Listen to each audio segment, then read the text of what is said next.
गंधेश्वराय नमः। सिद्धार्थ उत्सव द्वारा प्रसारित पंचदेव नमोस्तुते को आपण समस्त को स्वागत। आज आलोच्य प्रसंग प्राणी को मृत्यु कहीं हुए।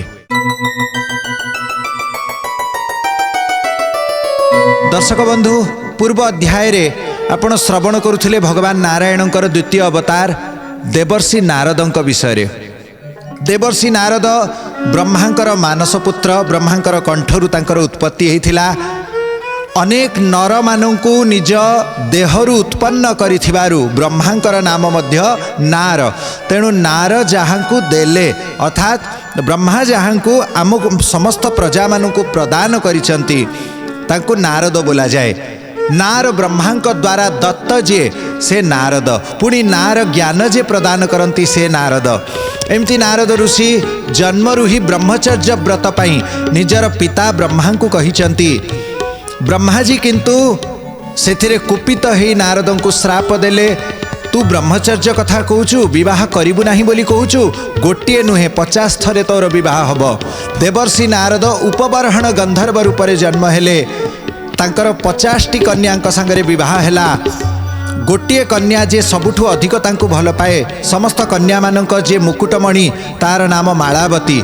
मालावती सह उपबर्हण गंधर्व जे पूर्वजन्मर नारद विचरण करुथिले, विहार करुथिले। अकस्मात तांकर मृत्यु हेला।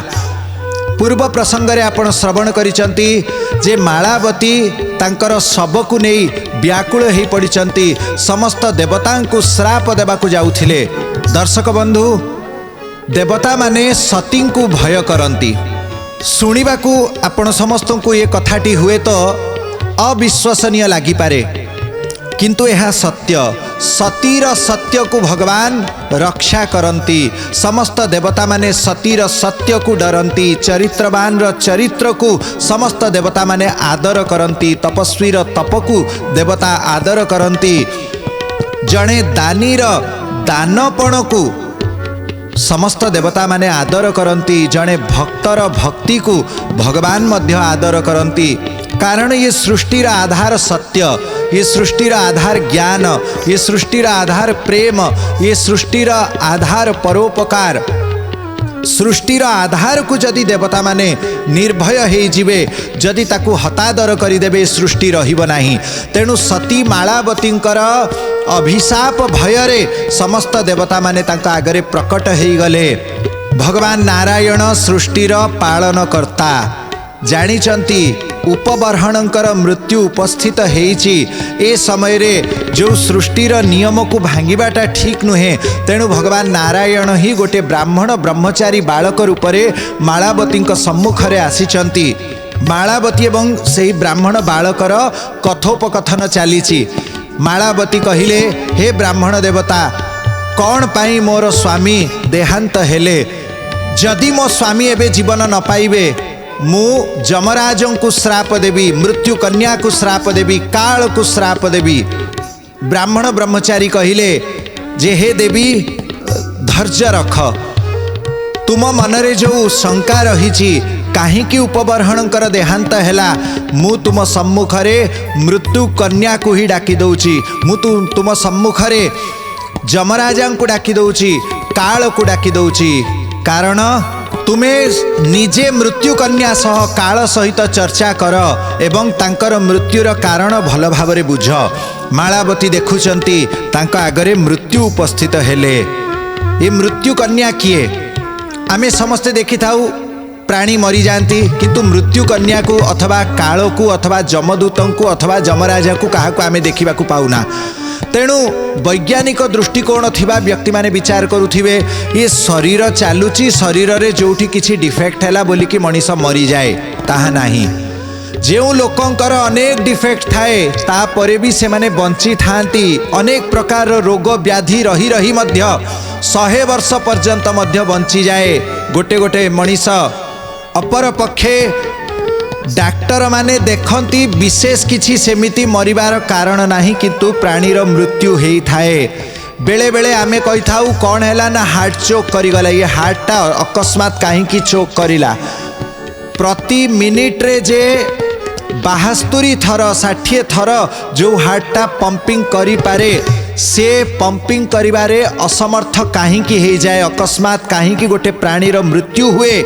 मालावती मनरे यही प्रश्न देखिले मृत्यु कन्या कला स्वरूप तार भयंकर विभत्स मुखाकृति, 6टी हाथ ये मृत्यु कन्यार, लाल रंगर वस्त्र धारण करिछि, तार केश सबु फिटा हेछि, नुखुरा केश, बड़ बड़ दांत, अट्टाहास हसुची मृत्यु।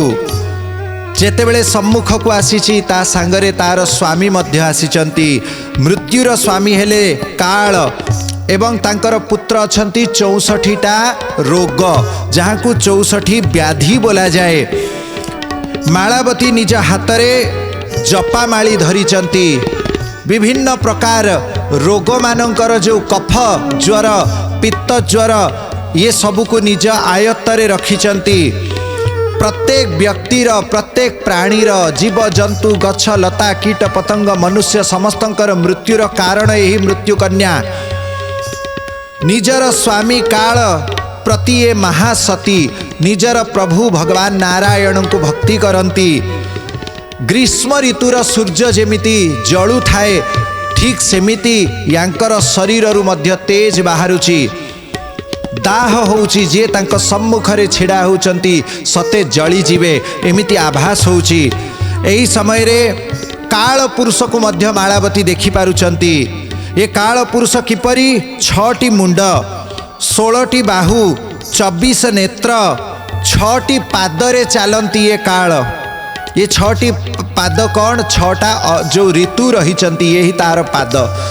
6टी मुंड कौन, ये 6 प्रकार जो व्याधि रहिचंती महाज्वर जहाँ को बोला जाए से यार मुंड। 24टा नेत्र रहिचंती, कला वर्ण देखा जाउची, ये भी लाल रंगर वस्त्र धारण करिचंती। सर्वसंहार रूपी कालर अधीश्वर देवता सर्वेश्वर सनातन भगवान नारायणंकर ही अंश स्वरूप। कारण काल स्वरूप भगवान अछंती, महाकाल स्वरूप भगवान अछंती। प्राणी मानंकु जीवन दान दियंती यही काल, प्राणी मानंकर जीवन मध्य नेई नियंती यही काल। समस्तंक भितरे जरा व्याधि रोग शोक आणंती यही काल। कालर बसे जगत प्राणीए कालर आयत। कालर बसे जगत प्राणीए कालर आयत। गोविंद गोविंद गोविंद पदुगळुछि मकरंद। गोविंद गोविंद गोविंद पदुगळुछि मकरंद। बोला आनंद कंद भगवान की जय।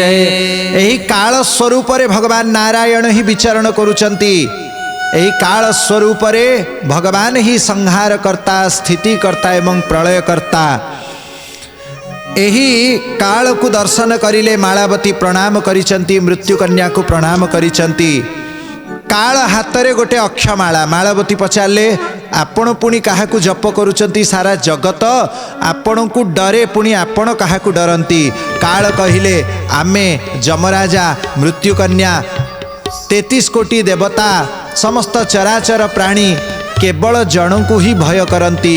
सूर्य भी तांको भय करे, चंद्र भी तांको भय करे। भयादस्याग्निस्तपति भयात् तपति सूर्य भयादिन्द्रश्च वायुश्च मृत्यु धावति पंचमम। कठोपनिषद रे कुआगला जहाँकर भୟରେ अग्नि प्रज्वलित हुए, जहाँकर भୟରେ सूर्य प्रकाश दिए, जहाँकर भୟରେ वायु बहे, जहाँकर भୟରେ मृत्यु आसिकी ठीक समय उपस्थित होई थाए। आमे सेही भय शून्य भय चरणार बिंद जार सेही भगवान नारायण को आमे भक्ति करू, आमे तांकर ही नाम जप करूचु। यही कथा सुनिकी मालावती कहिचंती, हे मृत्यु कन्या आगे मोर गोटे समाधान करि दियो, मो स्वामींकर मृत्यु हो जाइछि। आपण देखुचंती परम प्रिय परम सुंदर परम संयमी उपबर्हण मोर स्वामी से किंतु अकस्मात मृत्यु हो गले। तांकर किछि रोग व्याधि नथिला, तापरे भी आंकर मृत्यु काहींकी हैला।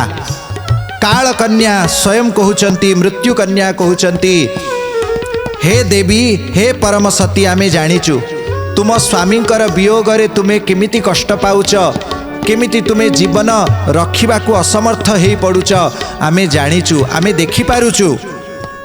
तथापि तुमे विवेकरे कामनीय।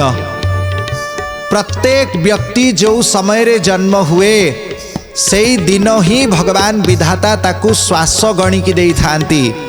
प्रत्येक व्यक्ति गोटे दिन रे 21,600 श्वास नहीं थाए। पाखापाखि यही श्वास को से पूर्ण करी थाए। जो माने प्राणायाम रो जोगर आश्रय नियंती से निजर श्वास संख्या को कमे दियंती। गोटे व्यक्ति गोटे प्राणी निज जीवन काल रे केते श्वास नब एहा विधातांक द्वारा पूर्वरु ही निर्दिष्ट हे सारी थाए। केते जन्म परे मनुष्यर एही जन्म देखा जाए। कोटि कोटि जन्म जन्मांतर रे मनुष्य केते भल कर्म करिछि, केते मंद कर्म करिछि, ये सबु कर्मर साक्षी भगवान। तांकर जो नियम रहिछि कर्म प्रधान विश्वर चिराखा, जो जस करही सो तस फल चाखा। एई विश्व को कर्मर सूत्र रे भगवान बांधी रखिचंती। जैसी करनी वैसी भरनी। जे भल कर्म करंती तांकर पुण्य बढ़ी जाए। पुण्य फल रे तांकु भोग, तांकु विलास, तांकु समृद्धि, जस, प्रशंसा, मान ये सबु प्राप्ति हेई थाए। तांकर आयुष मध्य बढ़ी बढ़ी चले। किंतु जो माने पाप कर्म करंती तांकर कीर्ति नाश हो जाए, पुण्य नाश हो जाए। तांकर सबुआडे अमंगल हुए, सबु कार्य रे तांकर विघ्न उपस्थित हुए। तांकर आयुष मध्य क्षय हो चले। तेणु आमे जो नियम को पालन करुचु ये आम नियम नुहे, ये स्वयं भगवान द्वारा निर्दिष्ट नियम। जे जन्म होइछि से निश्चित भाव रे मरिब। संसार रे जदि समस्ते बंची रही थिबे ये सृष्टि कार्य खंडित हो जीव, बंद हो जीव। मृत्यु कन्या एवं मालावती संवाद चलीछि। मृत्यु कन्या कहिले तुमे कौन शुणिन? भगवान निज श्री मुखरे कहिचंती जातस्य हि ध्रुवो मृत्यु ध्रुवं जन्म मृतस्य च तस्माद् अपरिहार्येऽर्थे न त्वं शोचितुमर्हसि। जे जन्म होइछि तार विनाश हब। कारण ये काल गोटे चक्र। ये चक्र रे जे थरे आसिला से सरीब, से जीव। पुणी जे जाइछि से पुणी आसीब। एमिति चक्रर आवर्तन चालुथिबो। जेमिति आपण गोटे चक्क को देखिथिबे, चक्कर जो भाग आज तले अछि सेटा ऊपर को जीव, पुणी सेटा घूरी के आसिकी ऊपर भागटा तल को आसीबो। ठीक सेमिति जे धराधाम रे जन्म होइछि से पुणी मृत्यु हब। मृत्यु परे पुणी ऊपर तल को आसीबो, तळु पुणी ऊपर को जीव। एमिति लोक लोकांतर तार गति चालू थाए। एई चक्र को केवल जे मुक्त पुरुष से भांगी पारंती। एठी समस्ते मरंती। आम कथा कौन कहिबा? आमे जदि कठोर तपस्या करिकि भी एही निर्दय काम को त्याग करने को इच्छा करिबु आमे करि पारिबु नाही। कारण भगवान आमको एहा ही निजुक्ति देइचंती। सर्प भितरे विष से ही प्रभु देइचंती। कलरा भितरे से पितापण से ही प्रभु देइचंती। आंब भितरे माधुर्य मिठापण से ही भगवान ही प्रदान करिचंती। ये सबु निज निजर कर्मर फल अनुसार आमको प्राप्ति होता है। केतेबेले जीवन आमको कलरा परी पिता परिस्थिति दे थाए, केतेबेले आंब परी मधुर परिस्थिति दे थाए। ये सबु आमर कर्मर फल। एथिरे भगवानंकर मध्य किछि कौनसी स्वार्थ न थाए। भगवान निज जीव को मुक्ति प्राप्त करिबा पई संसार को पठेइचंती। किंतु मनुष्य मुक्ति को भूली जाई निजे मृत्युर पथ को आपणाई निए। भोग विलास, असंजम, इंद्रिय लालसा, लोभ, मद, मोह, मात्सर्य, छल, कपट, मिथ्याचार, कदाचार रे मनीष जेतेबेले पड़ी जाए ता मृत्यु समय को से निजे निकट को आनी दिए। एही संसार रे एकमात्र से ही परमात्मा अजर अमर अछंती। तांको द्वारा सृष्ट प्रत्येक पदार्थ जन्म हुए पुणी मरे। जदि न मरिब कौन हब आपण चिंता करंतु। कोटि कोटि वर्षरु सृष्टि चलीची। जे जन्म हेबे जदि रही थिवे ताहेले सृष्टि रे आउ रहिबा पाई नुआ लोक जन्म हेबा पाई मध्य स्थान रहिब नाही। जदि केही लक्ष लक्ष वर्ष बंची रहिबे तांक जीवन तांक पाई भार स्वरूप ही जीव। भार स्वरूप जीवन मध्य मृत्यु ठारू आउरी अधिक ताहा बड़ कष्ट। तेणु जेतेबेले ठीक समय रे प्राणीर मृत्यु हो जाए नुआ प्राणी आसिकी जन्म हो पारिबे। भगवान नुआ नुआ चांस दियंती। धरा जाऊ कई जणे नास्तिक भाव रे जन्म हेले भगवान किछि वर्ष तार अपेक्षा करंती काले से सत्मार्ग को आसीबो। जड़े दुष्ट परिवेश रे जन्म होइछि पूर्व जन्मर कर्म फल रे दुष्ट मानकर संगता को प्राप्त हैला। एबे से सत्संग को जदि न आसे तार जेतेबेले मृत्यु हो जाए जथा समय जथा काल तापरे से पुणी कोठी भल जगार जन्म हेबार सुयोग पाई थाए। भगवान समस्त को सुयोग दे थांती।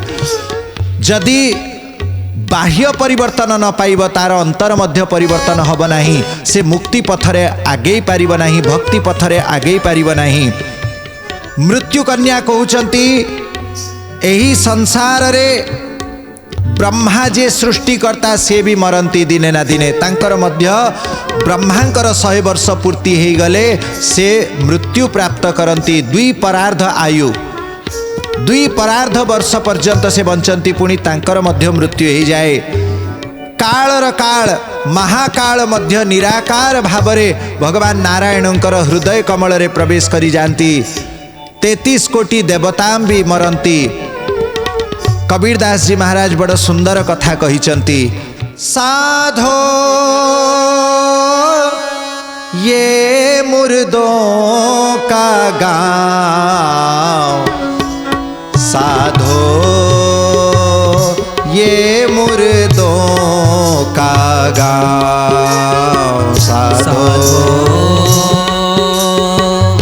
ये मुर्दों का गाँव, साधो ये मुर्दों का गाँव, साधो ये मुर्दों का गाँव।